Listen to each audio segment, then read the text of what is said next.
And welcome into Dental Profits, the show that is all about you having happier clients, better results, making more money. Making that money.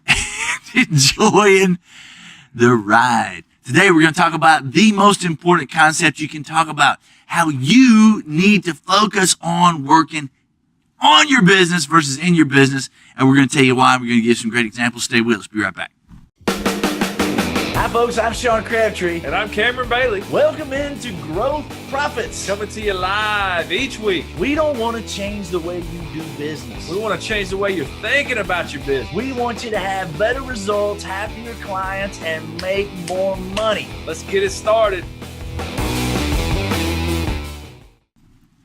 And welcome back. This is the show that's dedicated to Happier clients, better results, and making that cash flow. and enjoying the ride. That's right. And today, this is the most important conversation. If you are listening to this, whatever you're doing right now, I want to encourage you to seriously Take some time. take a some time. hard listen to what we're talking about. This is the absolute way to success. This that we're talking about today is the bottom line, end of the road, no question about it, absolute way to success. Whatever you read, whatever you hear, it's all kind of revolving around this topic of don't work on your business. Don't work in your business, work on your business. What are you So, focused on? Tell us what that means, man. Working on your business First of versus all- simply working in your business. First of all, you see me wearing all black. Right, like Johnny Cash. Like Johnny Cash. Right, like the man in black. Yes. Dressed in black. Now, me on the other hand, if you can't tell, I'm wearing purple for all the moms. Oh, I thought it was for Purple Rain. Because we Prince. just, this is our first podcast after Mother's Day. What does and- purple and have to do with Mother's Day? It's just that the- it's the color. No, actually, it's the universal color for moms. Okay. Black is the universal color for badass. I think. Okay. Well, you be badass. I'm gonna worry about the moms. Okay. Okay. Be dressed in all black. Dude. Henry Ford said you can have it any color as long as it's black. Black shirt, black tie, ready to roll. What we're talking about today Talk is about what is versus in your business versus on your business. working in your business versus working on your business. If you think about that, many times we're focused solely working in our business on a day-to-day grind, producing, doing whatever we have to do in our business that is actually making us money versus sitting back, taking time, looking and analyzing what's working and what's not. Looking and analyzing what could I change? What could I do differently? How could I do something better, faster? In a very orchestrated way, though. You're not talking about just on the way home. Thinking about, hey, we need to do a better job. Such and such. No, I'm talking about creating time. The main thing I see is how do you create the time? When do you do it? How do you create the time? You got to be committed, or you'll never find a way to create the time. And if you don't have yeah, right. So here's the way we look at it. I look at it like we are business strategists, right? We don't consider ourselves practice management consultants. We are business strategists, and here's the way we look at it. You guys are coming in. You're doing your daily grind every day. It's like digging holes. And you come in every day and you dig holes and you dig holes and you dig holes. And the only way to grow is to dig more holes and dig deeper holes and Bigger more holes. people with more holes and so forth. Faster, So- dig the holes faster. And so really what we want you to do is we want you to drop back and ask yourself some questions. First of all, do you even need to be digging a hole? And secondly, who needs to be digging it, right? And thirdly, what kind of tool do you need to be using? And that's a pretty good analogy for really working on your business versus simply coming in every day and working in the business. At the deepest level, it makes total sense when you look at it in those terms. If I'm busy working in my business and I never prioritize working on my business, and I don't mean once in a while, I mean in a systematic, focused way, if I never, ever create a systematic approach and prioritize working on my business versus simply working in my business, then at some point I'm going to run out of things to do. Or at the very least, the only way to grow is to do more hours, more clients, more days, more work, more people, more overhead, right? that, there's no longevity in a repeatable, consistent way working in your business versus sitting down and really analyzing how can we be the best that we can be. There was a dental practice I worked with one time that had we grew the practice, and we Tell the story. created a specific time Go deep with the story. every morning to have a meeting. Every morning, right? Created a specific time. We planned this time to work on our business versus working in our business. And a lot of you guys out there listening are having morning huddles, but they might not be strategic. They might not be able to find things that you're kind of that you can turn the morning huddle into working in your business of this is what we need to do today versus being strategic. Walking through the schedule. Let's walk through the schedule versus being strategic of how to work on your business. But in this particular example, the reason I brought this up is we created these morning huddles in this practice, and we started to see some significant growth. But the doctor in the practice, the leader of the ship, He didn't the make head- the transition. the head honcho, He ain't shifted in his mind. he didn't shift in his mind, so therefore he didn't value the morning meetings. He just wanted to work in the business. So therefore his butt didn't show up Oh, on I do time remember that. I know you told me. for the morning meetings. So if you're the leader, Now, what of the- happened, though? Go ahead, tell the story. Well, what happened was we tried to get him. It's now, in this example, it's tough to have the people on your team see Hold, value in working on the business when you rolling in and ready 15 just minutes, to do work. 15 minutes show up. Yeah, y'all Working be in the ready for business. me. The message you're sending as the captain of the ship, and he was a perfect example, is the important stuff is working in the business. Yeah. Working on the business and getting better at the business, it's not a priority. Exactly. Yeah. And in this particular They were hurt. situation, the team was engaged. Ready to roll. The team was there at the morning huddle, ready to figure out better how we can be better, faster, stronger. Right. The team was there trying to figure out how we can grow this business, how we can make more money, have happier clients. The team was there, but the doctor was a no-show every day. And it was a constant battle because Oh, it the was girls such a were battle, trying man. to grow. They Such a were battle. ready to go. They were ready to go. I mean, I say girls. I didn't mean it like that, but I mean the team was The ready team was to ready roll. to go, and there were the enthusiasm. When the leader of the team of the ship doesn't have any enthusiasm for working on the business, then how can you expect the people on your team to have any enthusiasm long term? You've got to be the one that Tell wins. them what happened though. Some key players Some key players left. jumped the ship Yeah, they left. because they saw an opportunity to take responsibility at a very high level. He wasn't ready. He wasn't ready. He wasn't ready, and he wasn't ready to lead them. So therefore, they went somewhere and found some other environment where they could thrive. As the leader of the And we've business, seen all you've got kinds to of things like the leader of the business. You've got to create that environment for your team to thrive. If you want your team to take authority over areas, if you want your team to take authority over your business, you've got to show up and give them the enthusiasm to be able to do that. And if you're not willing to be the first one in and the last one to leave, and show your team what you're committed to doing, not that you have to do that, but you're willing to do that. Here's the way I look at it, and I saw this somewhere just recently. Every person on your team has to understand that what they do is valuable and meaningful. And what I mean by that is, if what they do is a task, if it is simply the performance of a task, and they cannot connect what they do on a daily basis to the overall big picture of the growth, if they can't connect that, then they get a job. And if they got a job, then they're not making decisions in ways that support the overall direction. They simply are working. And sometimes we They're got good working results, sometimes in we the don't business. have results, but they feel like they're doing well just because they are doing work in the business. This is really, really important. And if you're listening to this is probably one of the most important podcasts we've ever had, even though Cameron's dressed all in black. All black, baby. Folsom Prison Blues, That's right. right here, Johnny Cash. Look, Casey, I look good, don't Man, don't tell him that, Casey. I? Hey, He's already too modest. take a picture to last longer. Yeah. So, seriously, this is the most important conversation we can have. If you as a business owner do not place serious priority on working on your business and asking those questions on a regular basis, first of all, do we even need to be digging holes? If so, who needs to be digging them? And third, what kind of tool do we need to be using? Do we Right. need to be using a spoon or a shovel or a pick or a bulldozer? And I can tell you that, again, this is the most important conversation that we can have. And when we come back, I'm going to share with you what I believe is the real example of this conversation. Stay with us. Yes, a 98% acceptance rate or better is possible. Yes, you can do it.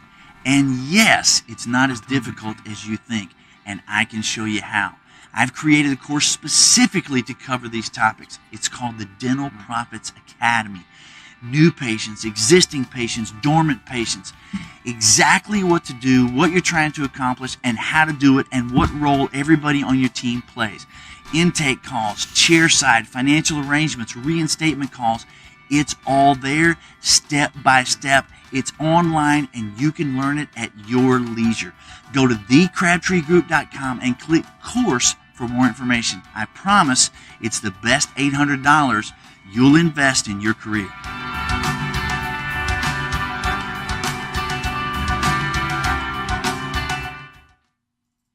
Okay, so what we're talking about is working on your business versus simply working in your business. And I want to give a really good example. Okay. Okay. Good example.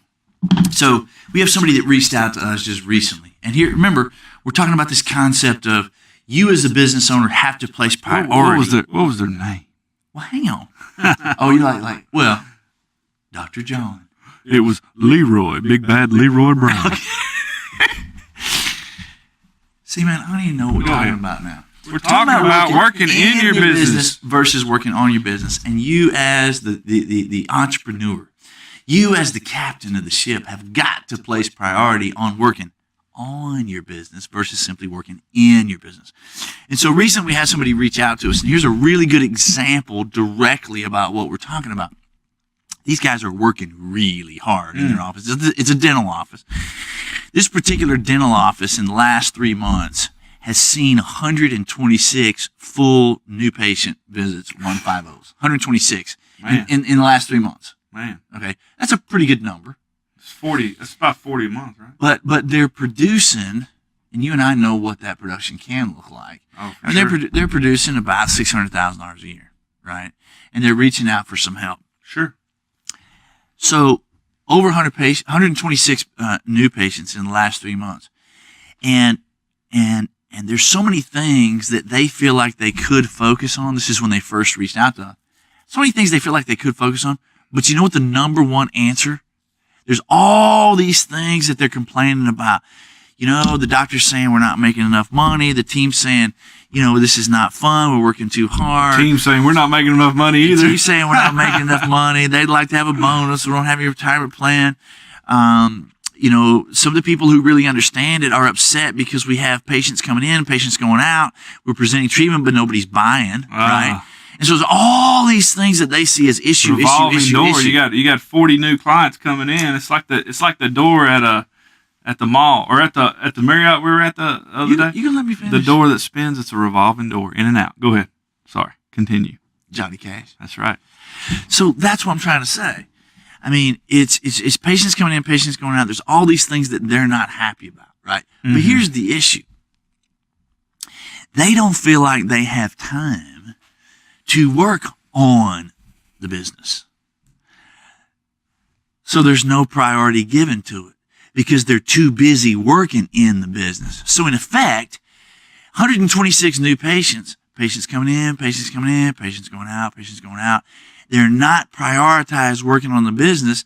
So there's no thought given to what if we could take a 19% acceptance rate and make it to 100% or 98%, which is absolutely possible. And we've talked about that in previous videos that we would challenge you to go see. But here's the good example. Yeah. If I'm seeing 126 new patients and I'm busy working in the practice, working in the business, obviously, if we're only producing $600,000 with 40 new patients a month, good grief. 40 new patients a month could be, I mean, we've had practices, single doctor practice doing $3 million on 45 40 to 50, new patients a month. Yeah. So good grief. We got to stop being so focused on standing at the plate and swinging the bat. We got to start focusing on making contact with the ball, and that's working on your business. When you take away the focus of new client opportunities and start focusing on comprehensive presentation and acceptance, now you're working on Strong. your business. Look, there's two things too. Two reasons why I find that people have this challenge. Number one, they get stuck in looking in the rear view mirror.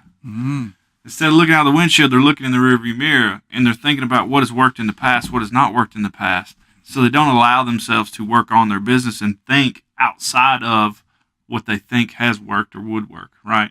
They don't allow themselves to challenge their thinking. I think that's human nature too, though, don't you? Absolutely, yeah. You've got to we be all tend to willing. look at what we think we can do based on what we've done in the past or how we've done in the past. And we shouldn't be that way Well, because there's a million ways to be different in the future. here's the way I look at it. Yeah. You can be driving a 1977 station wagon and looking in the rearview mirror, but there's somebody out there driving a brand new Corvette looking in the rearview mirror. You need to ask the guy in the Corvette what he's done to get the Corvette. You see what I'm saying?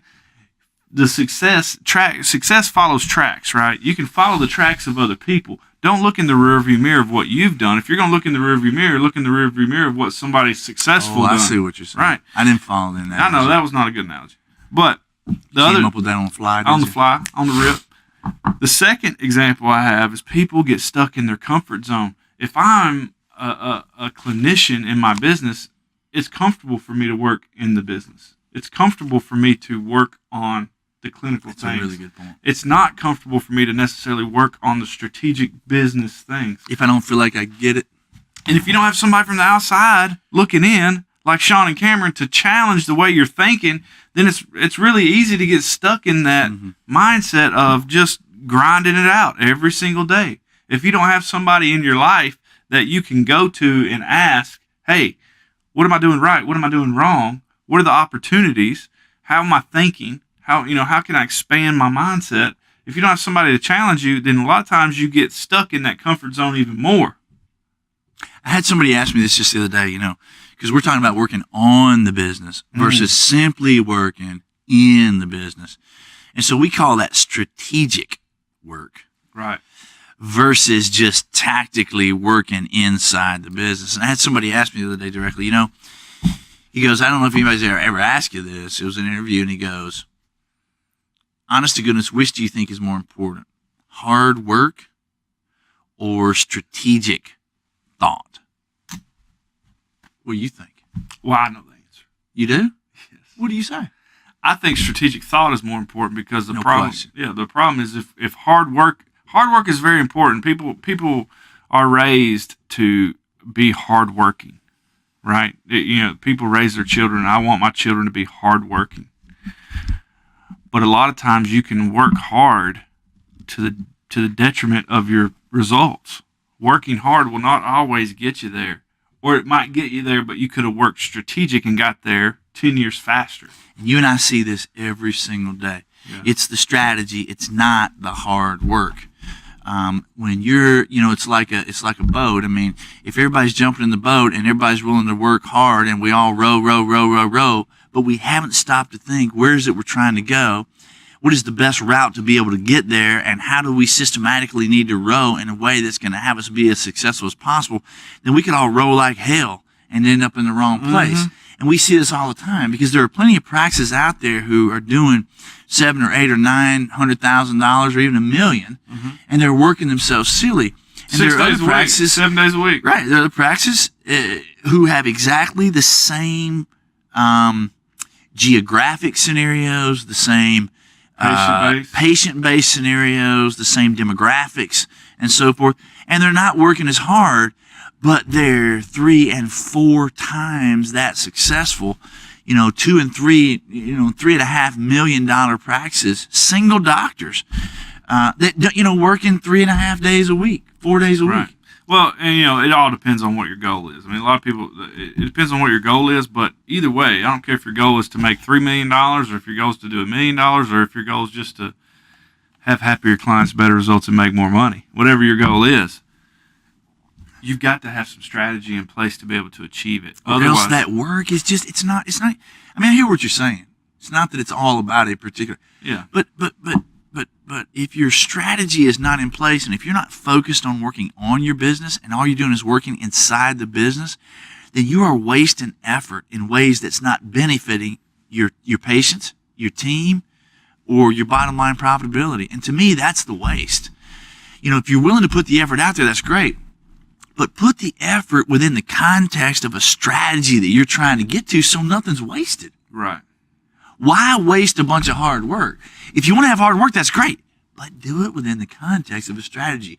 Work on your business, not simply in your business. What would you, Sean? Would you what agree would with that Folsom County Blues? Yeah. Folsom Prison Blues. That's not my favorite Johnny Cash song. What do you like, Ring of Fire? No, I'm not much on the Ring of Fire.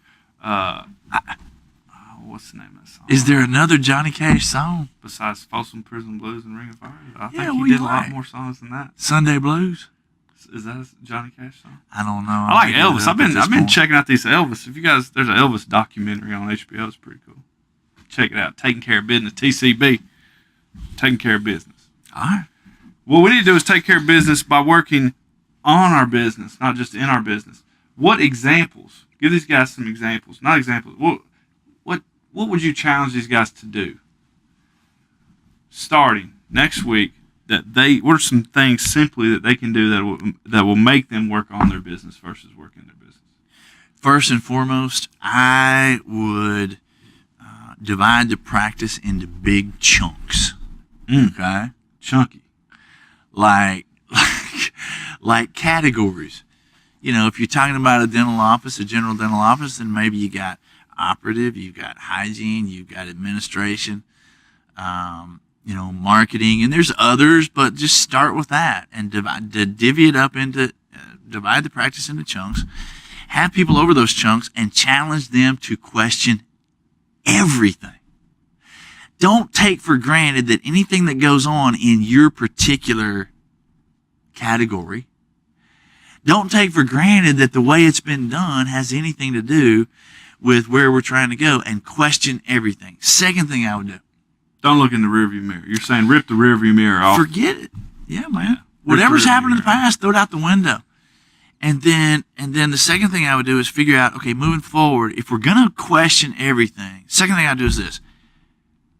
What is the criteria that we're going to use to decide a new approach? Yeah, what is it that we use for our decision making? And for us, I mean, we got a process for that, right? Yeah, in the past, you've probably made decisions based on what you think will work, what you think your clients or your patients will do, right? what you think people can afford.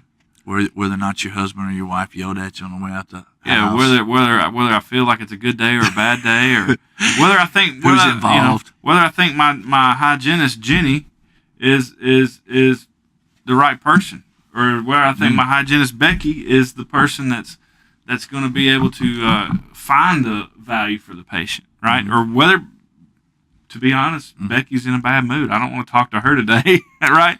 And none of that should have anything to do with our decision making, right? No. What would you have them do in terms of decision making? What we would have you determine in decision making, step one would have you determine that everything has to support your vision or your direction that you're going with your practice.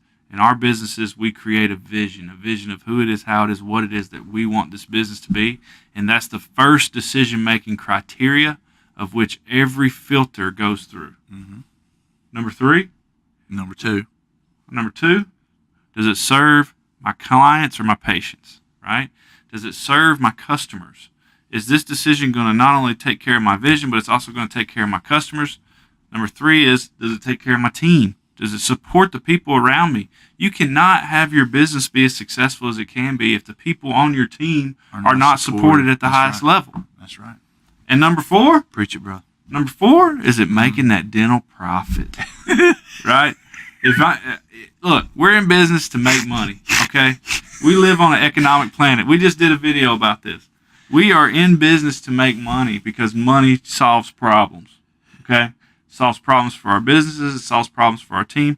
Money came by happiness. No, it came by happiness. but you can buy a boat. but it can buy me a boat. Here's the thing: does it serve our vision? You can buy a truck to put it. It could buy me and some silver bullets to drink. Casey, can you put in here vision, patience, team, bottom line? So there's 4 things. We want to serve our vision, the direction of our business. Number 2, we want to serve our patients or our customers at the highest level. Number 3, we want to serve our team. And number 4, it's got to serve our bottom line profitability. And so you asked me originally that question before we got off track. Yeah. The question is, what's a couple things I would do? And that's what I would do. Number 1, divvy the practice up into chunks. Number 2, create that decision-making criteria. And then, as I said a moment ago, challenge people to take areas, each of those areas, challenge people on your team to take an area of responsibility and question everything. Forget about how it was done in the past. Like Cameron said, don't look in the rearview mirror. Rip it off. Rip that Rip it rearview mirror off. And just figure out, hey, if we're going to take this thing in a way that's going to get us where we want to go, then I need to figure out whatever this process is in this particular area, how can it be laid out in a way that it serves all 4 of those things? Vision, patience, team, bottom line, profit. When I got that, I'm questioning everything. Now we're not just digging holes. Now we're going, okay, do we even need to dig a hole? Number 1. And number 2, who's the person needs to be digging if we do? Right. And number 3, do we need to be using a spoon or do we need to be using a shovel? And that's why I said at the start of this is the most important conversation that we can have with you. I think it's natural in any business for us as human beings to want to do the things that we enjoy doing. And 9 times out of 10, the things that we enjoy doing are the tactical aspects of what we do. In dentistry, that's dentistry, right? Mm-hmm. If you're a contractor, it's actually doing the contractor work. Fill in the blank. If you're in IT, it's in whatever they do. The plumber doesn't like to do marketing. I mean, the plumber doesn't like to sell the case and all that sort of stuff. He didn't get into business to do marketing. He got into business to do plumbing. But at the end of the day, the plumber understands that if I don't learn to work on my business and all I'm doing is the actual plumbing, there's no way that I can grow, or at the very least, I'm going to run out of stuff to do. For sure. And so that's how we would challenge you to think.